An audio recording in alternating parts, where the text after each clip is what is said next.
What do you think that employees should be doing about their annual leave? So annual leave is a topic that's come up a lot in our conversations within the business, and our position is absolutely that people should be using their annual leave.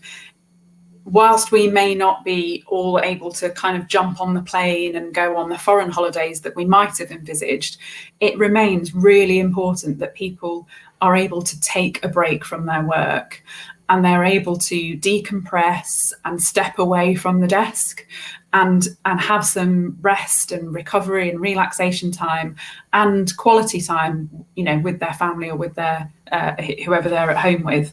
So taking annual leave, even whilst we all might be more home-based, is really important. And I would encourage all employers and all colleagues to maintain a fairly normal approach to the taking of annual leave, because one of the consequences of not taking annual leave is going to be a massive potential build-up of leave that, as and when we get back to a more normal working pattern, it might just not be physically possible for people to be able to take such a chunk of time in a very concentrated part of the leave year.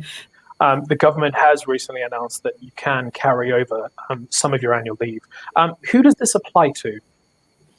Yeah, indeed. Again, it's one of the temporary amendments to make sure that actually our key workers and our critical staff that need to be in the workplace, and perhaps it's not great for them to be taking annual leave because they are needed.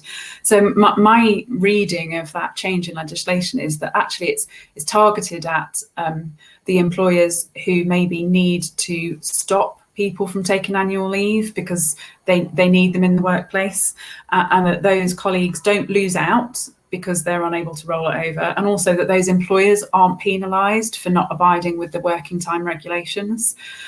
So I wouldn't encourage most employers to rely on that long-term rollover, because I think it probably is targeted at those key worker populations.